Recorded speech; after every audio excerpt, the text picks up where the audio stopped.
Halo semuanya, kembali lagi bersama saya Michael. Di video kali ini kita akan membahas mengenai tips-tips menghadapi bull market atau bull run, teman-teman. Ya, karena market sudah mulai mengalami kenaikan lagi, bahkan Bitcoin sudah di area level 60 ribuan lagi.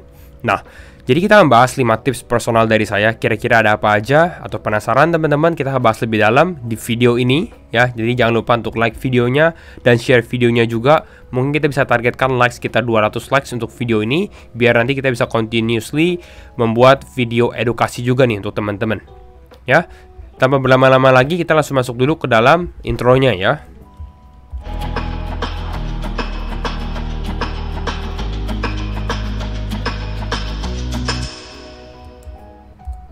Oke, nah kita membahas langsung masuk aja ke dalam tips-tips menurut saya ya pribadi. 5 tips menghadapi bull market atau bull run. Yang pertama menurut saya ini paling penting dan sebenarnya paling simple, yaitu adalah ekspektasi yang tepat atau set your expectation right, teman-teman. Ya, karena saya tahu semua orang pasti masuk dalam market ini mempunyai ekspektasi masing-masing. Gitu. Ada yang mungkin masuk ke Bitcoin doang, fokusnya adalah untuk investment gitu ya. Ada yang masuk ke altcoins mungkin untuk mendapatkan potential gain yang lebih besar lagi. Jadi pertama harus tahu ekspektasinya dulu gitu, dan fokusnya kemana? Fokusnya lebih sebenarnya ke downside ya. Downside itu lebih penting menurut saya dibanding upside-nya gitu. Kalau teman-teman harus perhatikan dulu, yang penting adalah udah tahu dulu nih resikonya apa. Downside itu resiko istilahnya, atau mungkin kalau misalnya bahasa gampangnya adalah resiko dibandingkan reward. Ini untuk fokusnya ya. Jadi kita lebih berfokus terhadap resikonya dulu, baru kita pentingin rewardnya dulu. Baru pentingin rewardnya. Gitu, jangan kebalik. Gitu. Karena apa? Karena kita tahu market ini kan sangat-sangat bermain dengan emosi, teman-teman ya.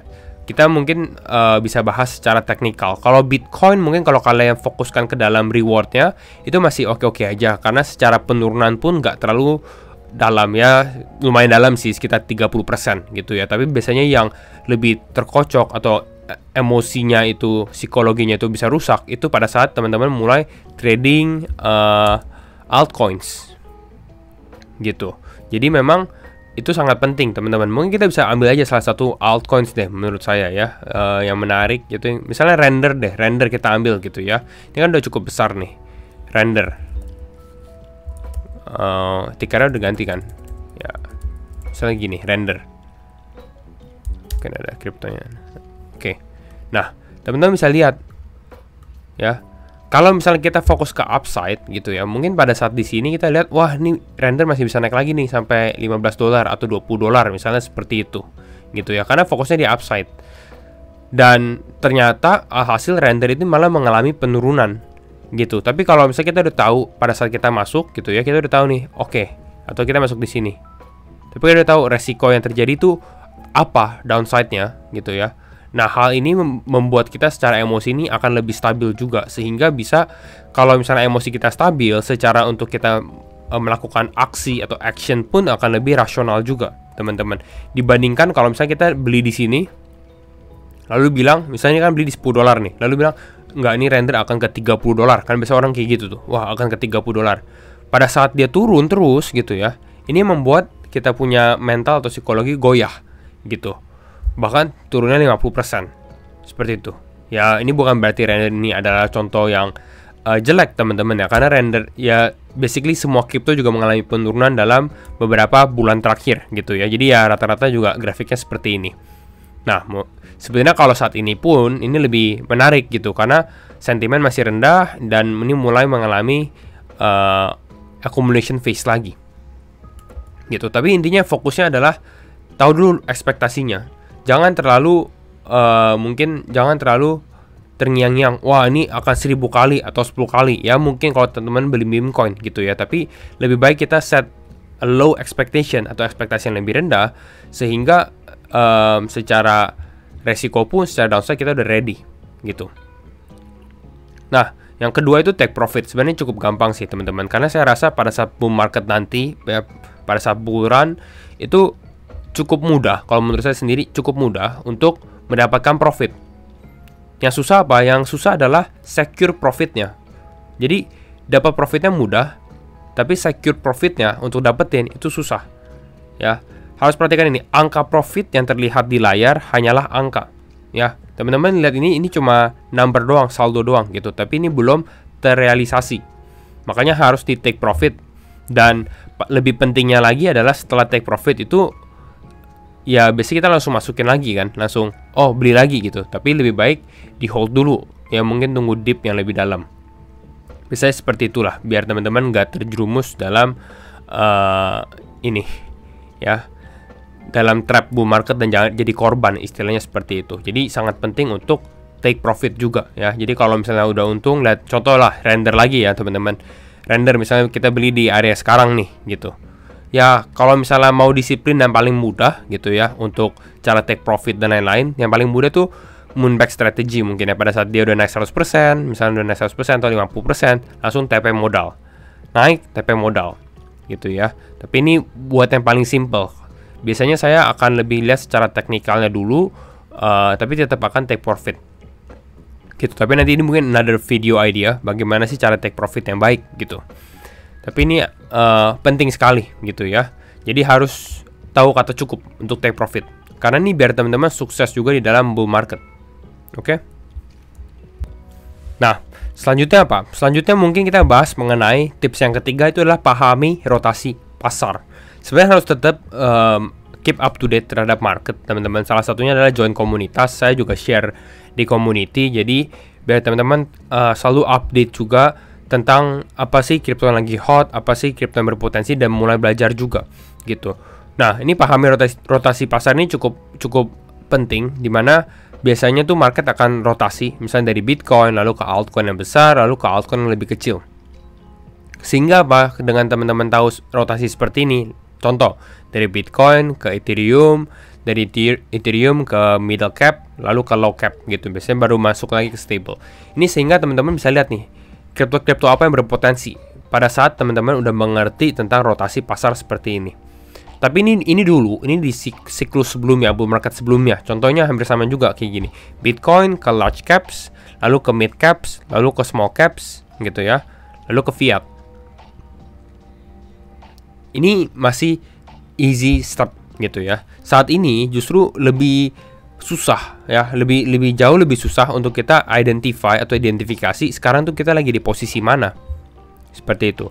Bahkan meme coin kalau kita lihat beberapa ini cukup hot dan masih terus hot juga. Jadi teman-teman jangan lupakan meme coin juga. Mungkin small caps abis itu bisa langsung masuk ke meme coin.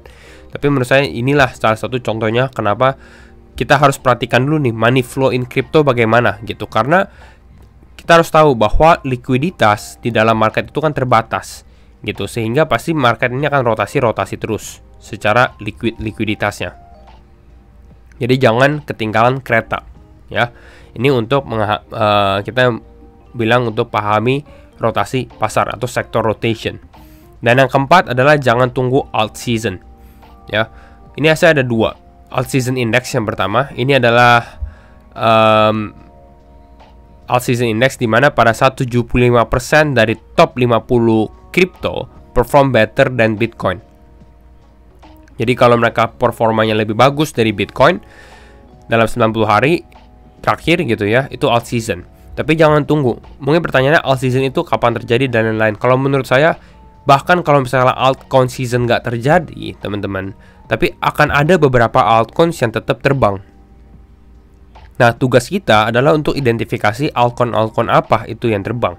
Dan pastinya pada saat dia mengalami kenaikan, balik lagi ke tips nomor 2. Jangan lupa take profit. Ya.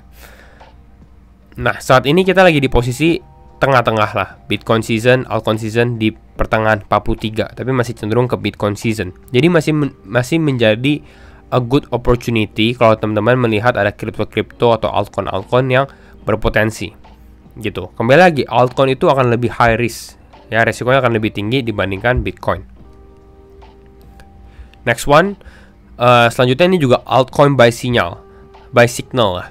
Nah, ini kalau teman-teman lihat juga saat ini pun technically kita masih di area bawah juga, which is ini adalah sell your house, artinya jual rumah kalian untuk beliin altcoin, istilahnya seperti itu gitu ya. Tapi ini bukan artinya teman-teman harus jual ya, tapi intinya ini adalah buy signal lah untuk beli masih di area bawah sini. Nanti pada saat jual, pada saat dia udah mulai mengalami kenaikan di atas untuk sinyalnya ini, altcoin buy sinyal. Jadi still a good opportunity. Jadi jangan menunggu gitu ya. Lebih baik kita udah persiapan dulu gitu. Sedia payung dulu nih sebelum hujan, istilah kan itu. Kenapa? Karena nanti pada saat teman-teman alt season ternyata terjadi gitu ya, itu artinya sebenarnya teman-teman udah agak telat gitu. Orang-orang lain udah dapat gain dari bawah, kita baru masuk gitu ya. Itu tips yang keempat. Nah, mengenai tips and trick gitu ya menghadapi bull market, ada satu lagi ini ya, saya belum jelaskan, tapi saya mau rekomend dulu satu aplikasi kripto atau exchange ya, yaitu adalah Ajaib Crypto. Mungkin teman-teman udah pernah dengar juga Ajaib Crypto, atau bahkan beberapa udah pakai juga gitu ya. Ini Ajaib Crypto ada beberapa campaign juga, nanti akan saya share. Bener-bener dia lagi beli Bitcoin gitu ya. Kalau kita ingat Bitcoin, ingat Ajaib Crypto. Nah, ini beberapa fitur yang saya suka. Kalau teman-teman belum punya Ajaib Crypto, ini UI-nya lah, interface-nya kalau teman-teman lihat gitu ya. Yang pertama adalah ya, ini dia baru aja rilis dark mode feature.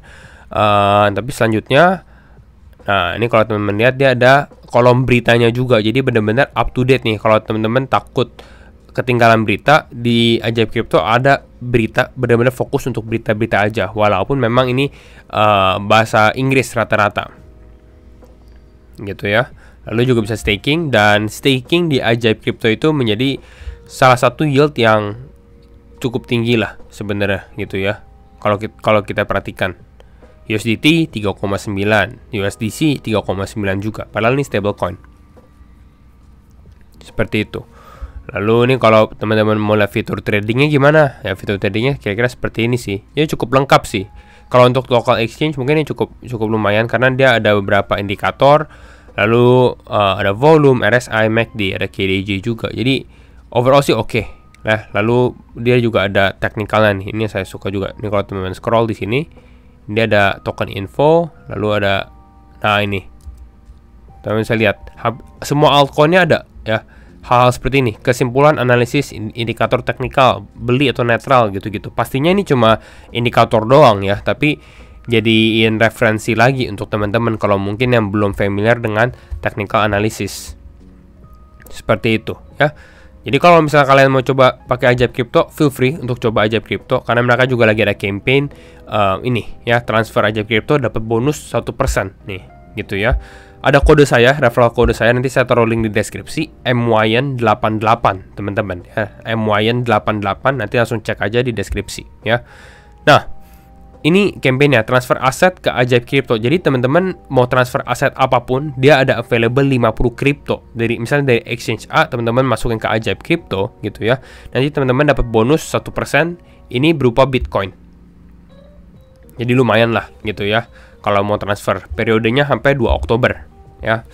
Jadi download aja pakai referral code saya, dan ya kira-kira itu. Dan mungkin kita langsung masuk aja kelas tips, yaitu adalah adaptasi. Banyak orang tuh punya tendensi hold aja kripto ini sampai bull market berakhir gitu. Tapi beberapa kripto kadang nggak akan mengalami kenaikan lagi gitu. Yang saya percaya, yang saya perhatikan juga, sebenarnya bukan percaya juga, tapi saya perhatikan biasanya kripto-kripto yang outperform the market nih. Kalau teman-teman lihat dari sini, yang mulai mengalami kenaikan yang cukup signifikan. Contoh, Tau, Jupiter, Solana, LDO gitu ya, Sui. Ini mereka rata-rata akan mengalami kenaikan terus-menerus nih, at least dalam beberapa minggu ke depan. Kalau misalnya market memang udah mulai gaining momentum lagi. Yang kuat akan bertambah kuat, istilahnya gitu. Jadi jangan lompat ke kripto yang salah. Oke? Jadi harus adaptasi juga ya. Lalu ini harus perhatikan juga, tidak semua altcoin akan mengalami kenaikan. Beberapa naik ya. Mungkin rata-rata naik, tapi kenaikannya itu sangat-sangat berbeda, teman-teman. Ini kalau teman-teman perhatikan, contohnya dalam tahun ini, kalau kita sort by year to date, berarti performa sampai tahun ini ya, untuk Bitcoin, itu kan 50%. Ya, Bitcoin kan naik 50%. Kalau kita sort di sini, teman-teman bisa lihat, nggak semua altcoin itu Bitcoin. Bahkan Bitcoin ini rata-rata masih di cukup atas.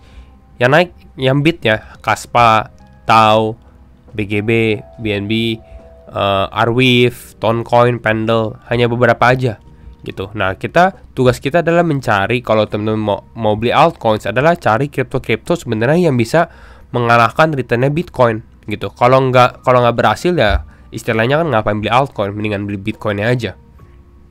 Seperti itu. Jadi inilah kelima tips teman-teman untuk menghadapi bull market. Semoga membantu semuanya ya teman-teman. Dan kalau mau install Ajaib Crypto, feel free untuk install. Saya taruh link semua di deskripsi. Nanti saya juga taruh link ini juga untuk transfer bonus instan ke Ajaib Crypto juga. Dan ya, thank you semua for watching and see you in the next video. Bye bye.